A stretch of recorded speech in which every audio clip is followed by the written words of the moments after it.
E lo tamae ua whaafitai. Ua sililo alo whamai. Ua whaiaia umata mawhai. Ta whaamanu aine. E ua whaafitai ua whaamanu. Ua whai mauso Yesu.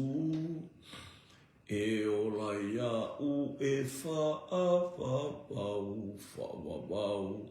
Ta whaamanu aine. Se whina ngalo e au ai. Ua whai ai au mata mawhai. Ele o au uana o oe na o oe ta whaamanu waine. E ua whaawhetai ua whaamanu. Ua whai mauso Yesu. E ola iau e whaavavau.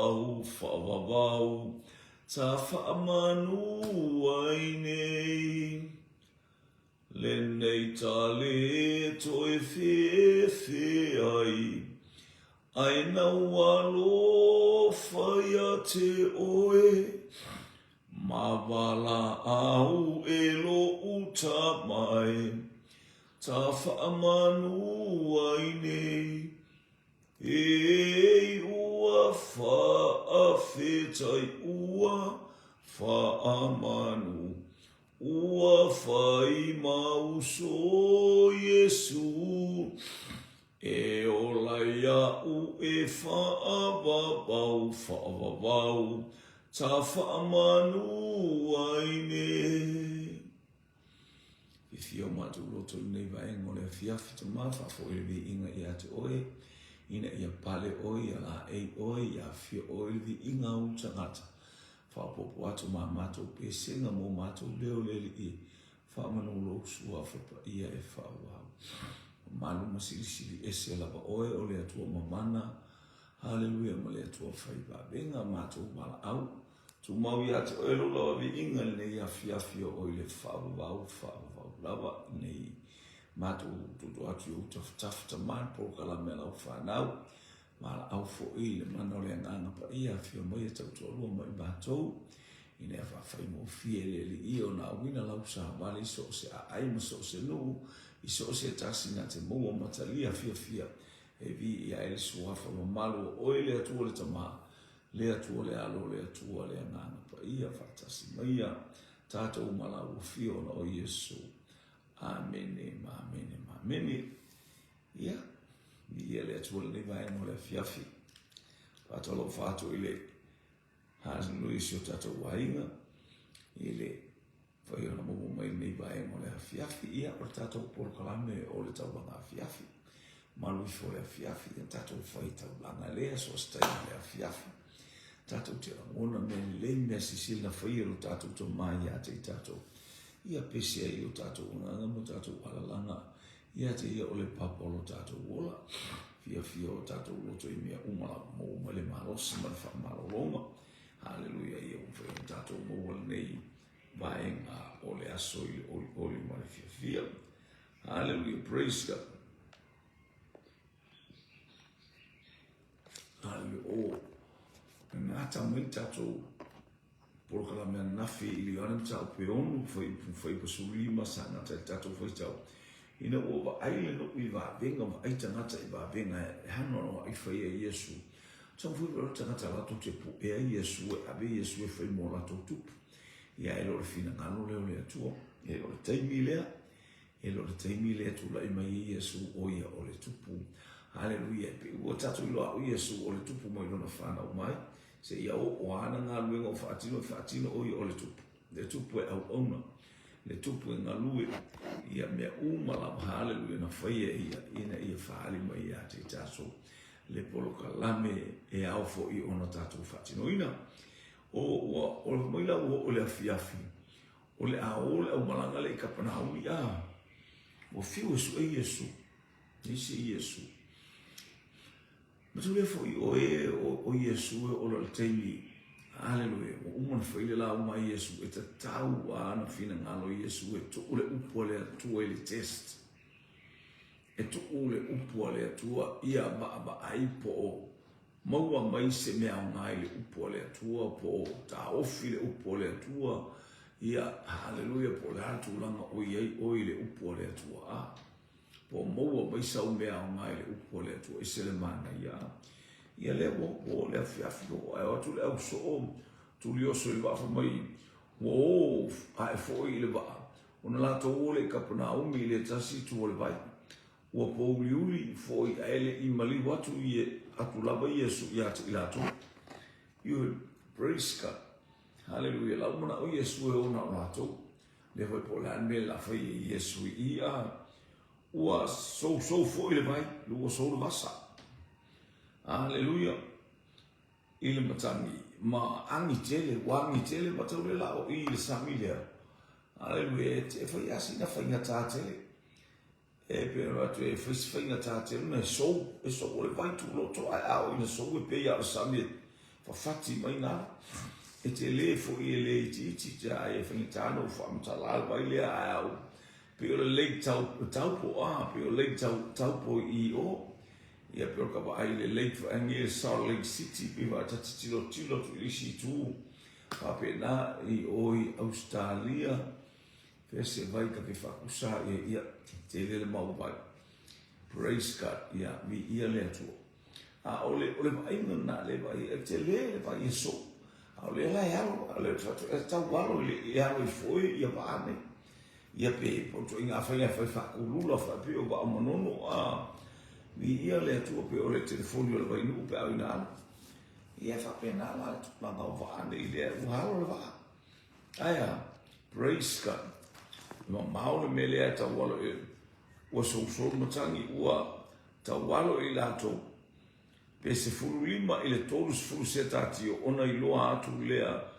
o i lato ia Yesu o savali lungon sami lungon vai walata la tatu fo yo ia le ba walato fe fefe ai o ta wa le tu ino la o so le test hallelujah se iba ai po ntangata loto se tele po ntangata hallelujah ia ele po va ai po lato o loa le wingo le meta o le fato tua al baltalio le upo le o Yesu Keriso o le autuo mea uma o le ala o mea uma e falongo ia i mea uma le matangi le savili le sobo le vasa o nganga fasalabe ala fu mai lato o le itu o fefefe fa mai o le mea ese la sabalian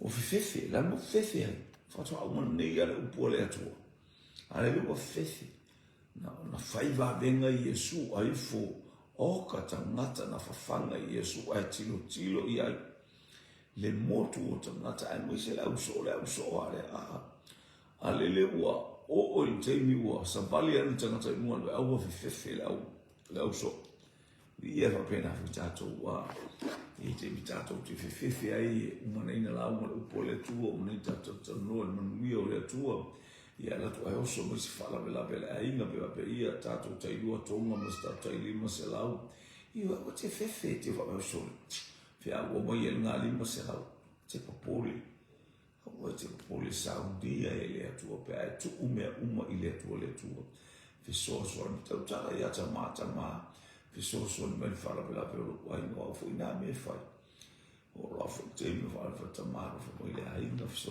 me fa na ultina au mai ele atua fa manu ya e au mai ele atua tala ele atua amanoa maloto tangata so ani mai ele tato ele polo kalame o nga fatau lima mai tato hallelujah fa puelos fu au fetala ya tu ia te lato o uli nei ona nato au ato te fefefe ia ona talia leo e lato o ia iluma e wa talia la o le Yesu iluma ala fatala mi Yesu wa nei o to te fele o sei ele o se tana se mele ama wa o Yesu o to te popo yo Hoka se fia o le au so a fia ina o vai ia. O lo na mia lo fatu tu o tato fatu tu tato se talia I mea uma ftaia I mai tato. Tato ia I le pasa so mo tato ia le fata uina o le ano roa e o mene feta lai mai le atua. A o lo fia sisila mai le atua ila na whanau talitonu. Ila na whanau fia ma oli whaasanga atu. Hallelujah. Matalia le upu, ole upu ia o oina. Ole upu ia o oina I o tato tangata. Ina I ele manuia I ele pa I ele atu. Ole tae au wailo ai ele motu o tangata e na tutu I le tasi tu ole pai. Ua le se tasi vaha. I lea mea na o lea na o ai ona so. Ele I o whatasi foi o Yesu maso I le vaha. Na ona so o lava. Na ona so o lava na o ai. A ua mai nisi vaa mai nai tipe ria la tane I le mea na lata a ai. Ina ua feta la I atu leli. Ua iloa ele motu o tangata o le tangata ele motu o tangata ele iai Yesu. Ele iai foi ona so. Ona o ai lea, ona o ai leo I la atou I le vaa. Ma watu I kapa na au I sa ili Yesu. Tau lea lai watu tangata I ungo vaa. O watu isi vaa. Pea tatou kwa ai ile ngā lala o tangata. Ile ngā lala o tangata. Le ala na o Yesu. Ua tatalo mara au ile matai awina mai tangata se le saito. O tele saito. O sina saito. Lai titi le au whainga wing, whapena uma ma vai tangata nei vai. La tau tele I wha aia ia Yesu, talu na ngā solo atu wa alaianga I atu. O isi wha mai pete seita mai ka tiperia. O isi wha leo tu leo so ele I wha ele tu le mata ia tangata po fe Yesu. Elo titilo ai lato ia Yesu sa ama na fua ilo sa bali tangata. Ma tope I kapa na o mi le lopo I na fo. Le la fa ia se sauninga ai se sauninga ai po fe Yesu le titilo ia Yesu o kasi. Praise God. O le tai au o ilo ai ele moto tangata e na tutu I le tasi tu o le vai. O le ai se tasi va I lea praise God. Dosu fa. O ilo le moto tangata ele ia Yesu ele I fo I va. Watu o mao watu I kapa na omi. O sa ili ia Yesu. O iloa o ia e ila tou I le tasi tu o le vai. O na whapea mai e ilea o ila tou I ati e. Rapi e. Na e maliu mai ea I ine ia na whea. O tau pia I whaalia e Yesu a wala o e se fo ile. Pōkala me Yesu se tofo le au so. Ia masa I baba ai atu fo ile ngai hui ngā le moto tangata. Mea le moto tangata sa ili Yesu. Sa ili Yesu po feo anga ia Yesu. Hallelujah. Wailo o ia la tau le tasi tu praise God. Ua tali atu Yesu ia te ila tau ua whape atu. E moni o tu whai atu ia te utou. Ele isa ili mai utou ia te au.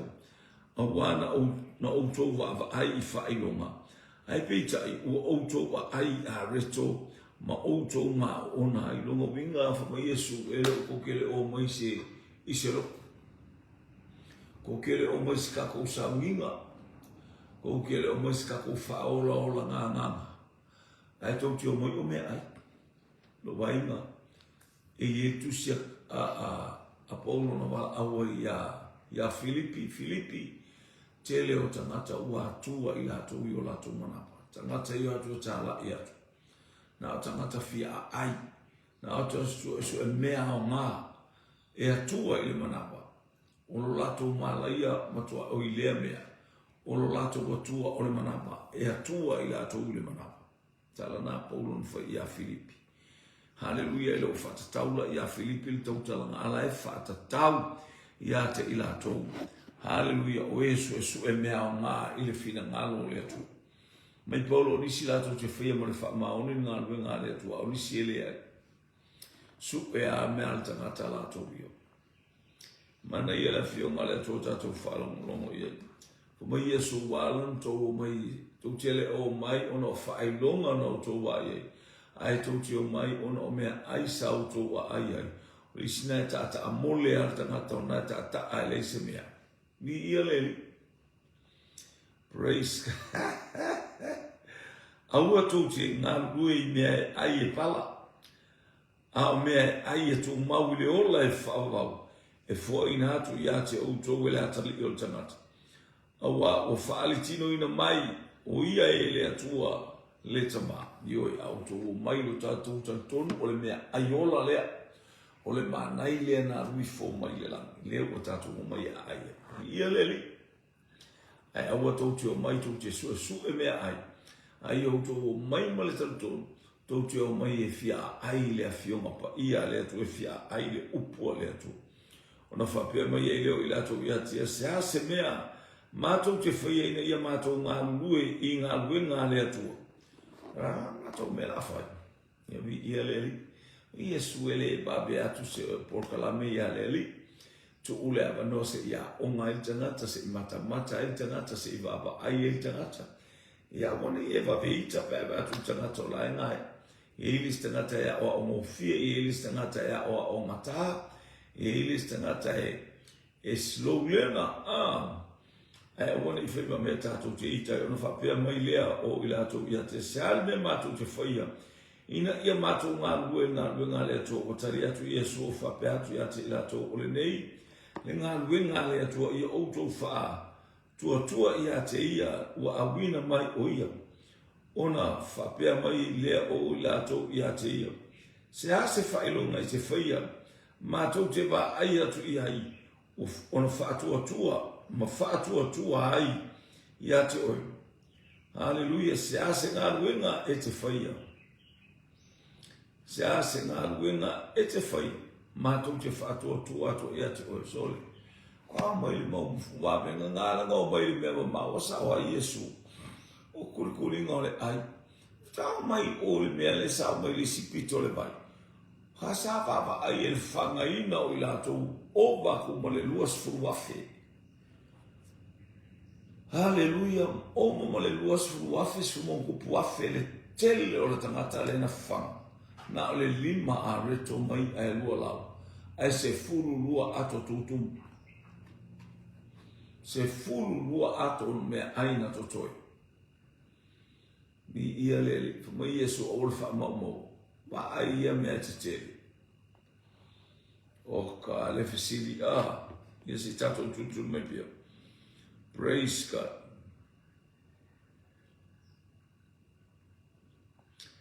Tosu tasi na ayo o tota maale mana i le vau. Whapei ona tusia. Nei avatu ia te ila toule a reto mai le langi a ai. Ona whetalai ia tulea o Yesu ia te ila tou. E moni o te whai atu ia te o tou. Ele o Mose na avatua ia te o toule na a reto mai le langi peita i o lota maa. Na te avatu ia te o toule a reto moni mai le langi. Na ai o tota male mana i woti lato. Tala lea Yesu. Lai tala no mo ye tusia e soto. I le wingo le moi no mana o no fia aiwa. Na mai le ftangisi no o moi le atua le mana. Ele o moi le sami. Ele o moi le lau ele. Ele o se mea na toto. Aina wa aitanga te le alua e. Hallelujah moi le langi o le mana. Malo peia ar sawal ki ona mai lunga le langi le palasi mai le ale manai. Ni ia le atua. Na sau abea o se fua se kauriano. Ia taipe o ni apu a. Pete te lea tu fo ile apu. Hallelujah. Praise God. Na ai. Na o lato a ai. Po mai lea o Yesu ele o Mose na vatua ia te utou a reto mai le langi. Pita i olo uta maana te abatu ia te utoule a reto moni mai le lang. Ele o Mose. Ma le tau whaalongo le tala ia Mose na mai e Mose le maana i ele o Mose. Olo uta mai le langi na mai ia Mose le maana i. Ia ola e tuure maana i. O Yesu ke riso le a reto po le maana i. O la tu le mana I matauta. Hallelujah. Praise God. Ale mana onga ia lang yeise la mona ia te lato. A wa ole areto maile atua. Ole mea wa wifo maile langi lea. Na au maile ola, ma au maile ola ile laulang.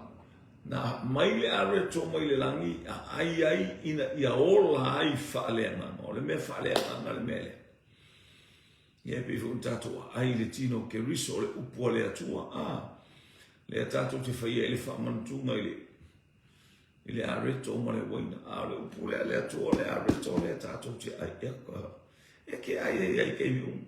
Whamantunga I whai misi ta I tasina ma I whamantunga I se e ka le sia pera masina e tasi ale masina. O isi e ka le sia e whaia I asa umar whamantunga. Hallelujah. Alewa e vai me le mana. O le mana I le. O le upo le atua. Te ai e te ola. O lau o fionga. O le mea ai moni le mai le langi. Ni e le atua. Ai e le tino le. Hallelujah. Ma lo si e le mafofau atua mo tato ona. I le mana I na wifo mai le langi. Praise God. Tosu man fa. Ona whai mai lea o iate. O ia iate I lato. Leli I. Ona whai mai lea o I lato iate. Ia leli I. Au mai iate I mato le na areto. Au ale au noa. Hallelujah. Mai iate I mato le areto au ale au noa. Fia ai areto tangata. Whala mo foi lato sumalima. O fetala iatu iate I lato. O hau nei le areto le ola. O le sau iate au. E le laina lava ia. O le whatoto fo iate au.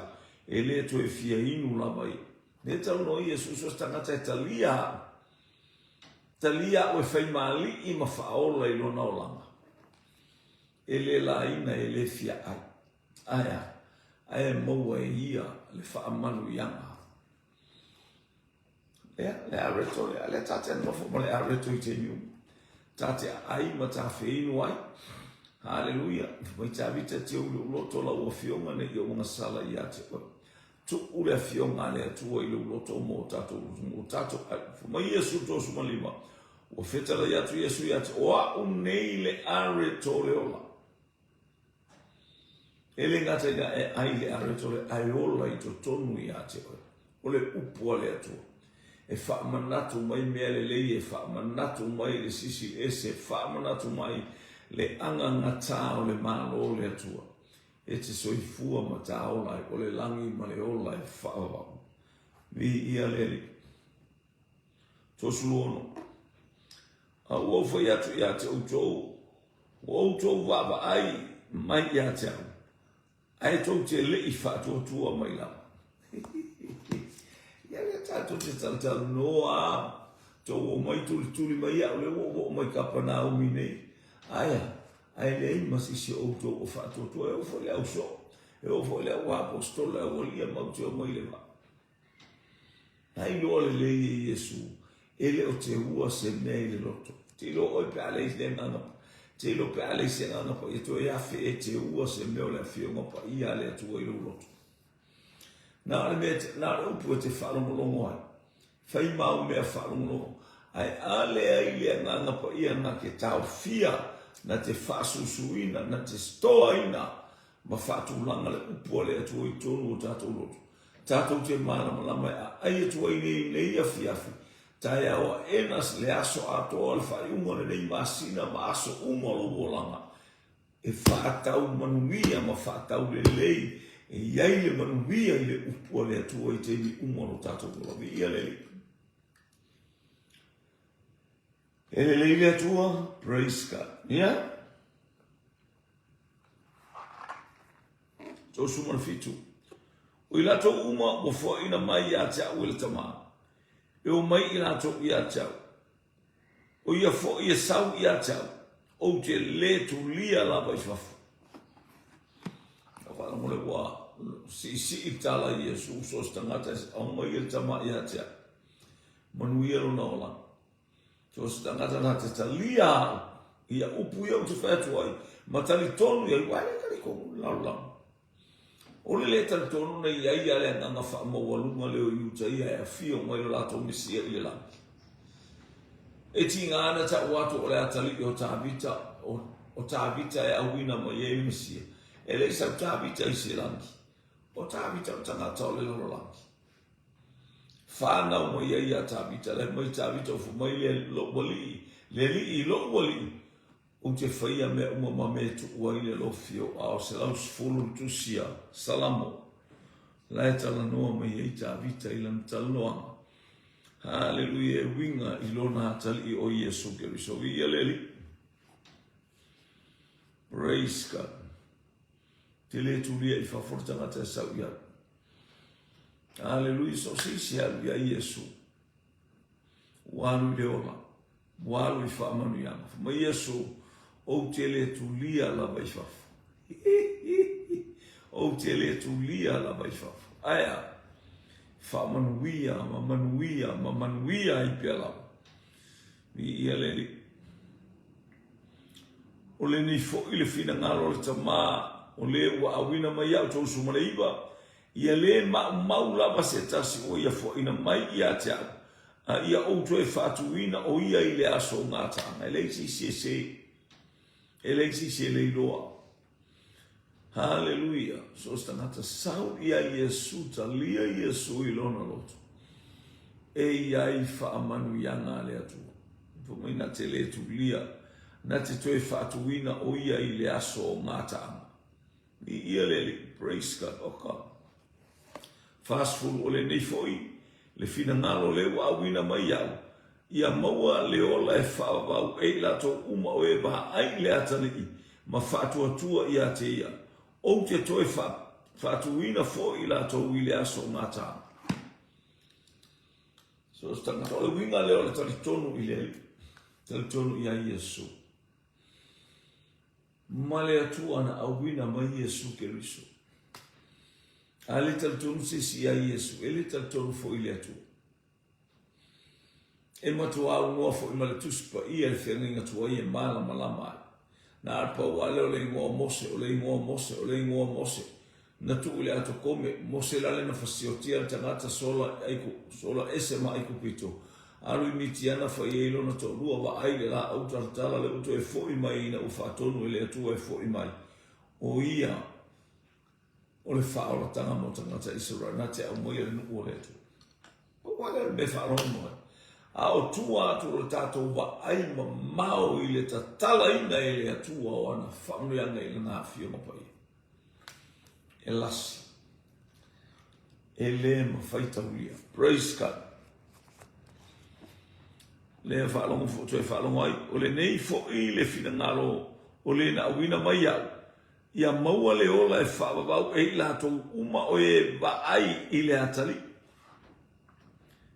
O le o la na ba ai tangata la ai oe te le ba ai ai le amu ia I loto ma la to te lo atu le atua te au na te atua wa ba ai te le tangata ia Yesu ai wa ba ai Yesu tati tutu I le fatu tua ma le fionga le amu ia I loto ma fa ma lo loto a wo le fa na su le fale hallelujah fio tu mo wa ile nga ngole hallelujah Ia maua leola e whaapau I lato uma o e wa ai le atali. Ma whaatuatua I a te ia. O te toe whaatuina fo I lato le aso ngātaa. Toe amai I tātou e le atua le aso ngātai. Le aso ngātai mea. Le ngāta anga o mea uma. La ua uma na whaaporokalan whameitu a te Salonia. Pe ai lia le puwha uma. Sau le angelu sili. Ma le alanga sili. Hallelujah, mo ai tutu e oti oileli. Hallelujah. Ona fafose ile ona liua o ilato o e ola matotoi. Hallelujah. Praise God. Hallelujah. Halvasutasi ona muy ilea. Ya te ia o yutaia awa o fetala ya tu uia. O aule areto o alwifo mai le langi. Tala Yesu o ia le aleto na lifo mai le langi. Tau muy. Muy wa fo la manatu ala to le to inga me ai fa le me ai. Pe o fas kalo mal fas yufi male ia. Ma moi mal papakiu nga o to inga me ai na la Famai o ia o le mea aina sau mai le langi a. Nā wifo mai le langi. O whapiane fo i lātou. Ele o Iesu e ale nei le atari o Iosefa. O tātou i loa le lona tamā. Malona tina, o le nei. E whape whea ona whai mai o ia. O aualu wifo mai le langi. Ia le o tupule mui mui. Tupule manatu whatau waa, pale manatu maa o tangata o tau suwai. Kako le le ia Iosefa whai le kāmuka. Longa mara, ronki ngā mara. Tato ilo fo yon to whawhine mōna usu. A le usau wha mai o ia o le areto nā wifo mai lan. Nai ma ai le soifuanga o Iesu, i le anga malu ma le amio.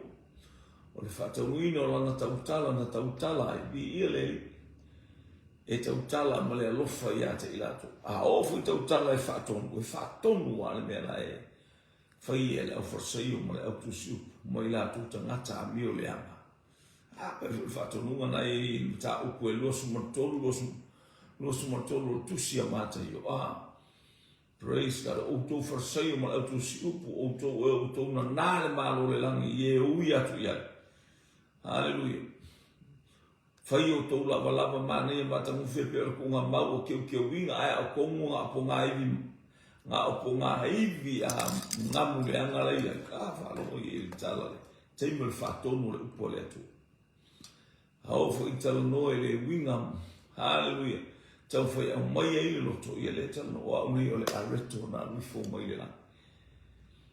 Langa i lunga ka ngaka, whio sofi lunga mo lako winga maua lunga aia, file mu lawa le mele wata uatu e. E Iesu ia te ila tau e aona tupu. Amene. Amene. Whamai pule tau tene ale kako ia kako Iosefa. O Iosefa longa ma. Ia nea fasu tolon tari atua i leo Iesu ia te ila tau whape atu. Aua tau te mui mui. Ele mawhai se tasi ona sau ia te au. Pe ale tau sina mai ele ta ma ua awina mai au. O te toe whaatu wina foi o ia i le aso ngata. O wana mui a wana kere koukala. A le ua foi atu o le tangata e sau ia te au. O te toe whaatu wina o ia i le aso ngata. Tautala i le ola, tautala i wabenga, tautala i whailonga. Hallelujah, praise God, Fasman 5. Hallelujah. Ua tu sia i le au perfeta, e a o oina i lato umalapa i le atua, o le nei o i lato uma o e whalongo i le tamaha, o e a o oina foi, e o mai i lato i a tia, so ska ngaka langa ke la ngonga le atua, na te la ngona mea o umana o oina i e tamaha i le tuspa ia, e o mai i a tia. Fasu omo, ai le ona ua wa aise tasi i le tamaha, na o ia ai le ona ua wa aise tasi i le tama. Na o ia mai le tama. Na o ia mai le tama. Ua wa ai atu lava ia i le tama. Ia oi, whama Iesu na o ia mai le tama. O ia le tano ia te. Na o ina mai le tama. O ia fo iwa na ilo atu le tama. E moni o te whai atu ia te utou o le whatotua mai ia te au. Ua ia te ia le ola e whaavau. Oa o le areto le ola. Praise God. I ia le li. Le utou e tala no mai o ia o le areto le ola. Le whaapea mai e moni o te whai atu ia te utou o le whatotua mai ia te au. Ua ia te ia le ola e whaavau. Olo tātou whatotua la ia Iesu Kiriso. Whatotua tātou tausia i tātou nofo whatasi ma le ua whetalai ba ia te tātou. E ala le mawhtanga ma le anganga pa ia. Tātou i loa le ola tātou. Wa tātou ia i le ola e whaabau. Ina e nofo atu i lalo ni. Awa i loa nofo le ola e whaabau. Te iloa i lalo ne ili me te nofo i le langi. E te iloa i lo walu le ola e whaabau. Ma lo walu se oti. Lo walu le pafi. Amen. A i loa lola o la talata le pafi a te oi. Praise God, o le pafi le te vai. lei tu waso te tu wai ma e fa pe aru tu o ule tanga sa te lo fa le tonu o wa ilo fa ma volunga le olanga wa ilo fa ita anga le olanga to tuli mai fa pe atu ile tu le tu wai o ule tanga anga sa o tanga mi o le anga o val awela ya Yesu Keriso fa ola mai ya wela ile mana ona toto wa o le areto le o lo tato fa fu ina la ta mo fa i to su lima le to su lima la fa pe mai Yesu o fetala ya Yesu o a nei le areto le o le fu te fa pe mai fa su mo le va o a nei o le areto le o le ngata o le areto o ni fa pe o le fa papa ala tal no Yesu o ia o le areto na wina mai le lan na ayo to male mana ile ba uoti ilato o le nei le areto wa wifo mai le lan ai se ai ona le oti le oi ia le fotala Yesu wa o le areto na fio mai le lan haleluya ayo to male mana ya le Feoti la to arme na fio mo ile isia fata mala le upole atua. Fai upule upole atua. So sola esse mo le upole atua. Fai ya mio ile upole atua. Feo ia o feoti. Haleluya. Ola isi tasi a o ila to uma. Haleluya na talia le upole atua na tato wa ia ile lo tamo ka le po mo Yosua. Na o ma ya tangata na to lua ile no ole fola. Ona tangata wa mauti no mo whamau. Talia le upo le atua o Yesu Christ. Na aile manai. Wa malama ile manai. E ola hai o le mea aifa le nganga mai le langi. Via le atua, praise God. Hallelujah. Ia le utefu. Le utefu le mea fai upu le lima sumartasi. Wa ule areto le ola. Wa wifo mai le langi. Ai se tasi le nei areto ona ola ile o ia e whaabau. O le areto foi o te abatua. O lo tino lea. O te abatua maola ile laulangi. O lo tino lea. O te abatu o le ola ile laulangi. Ola ile laulangi ato. O Keriso Yesu o le areto leo. O le upo le atua. O le areto. O le areto fale nana. Taru se vai tusi mia. O le upo tusi pa ia le tafu a o lona. O lona ngai o ina mai e fale nana mea uma. Ai ina ia o. Awane ai awa ete ai ia e oti. Ai ina ia e ola. Hallelujah. O Yesu o ia o le areto le ola. Tama. Mato falo mo ilo usi ufonga. Mato whaalongo ilo lei malo mata mo fiala ia ua fio mo pai. Mato ilo oi ole areto whaamanato mai pia le ia te mato. Ina wane io mato tu ua le areto le ola o Yesu Keriso. A io mato a ai mato te olai. A ai mato te manolosi ai. A ai mato te manui ai. A ai e o mai ai au whaamurianga whelanu ranwa. O Yesu Keriso. Ole areto ole ola. Whaftaila upule nei afia. Whamunuia lo ainga o Yesu. Amen, amen, amen. To God be the glory forever and ever. Amen, amen, amen. Lau o uma tau tua mo oi. Ina nei la ma fiafi. Maso uma. Yala ya Yesu Keriso. Tau tua ina loto whamaula. Amen, amen.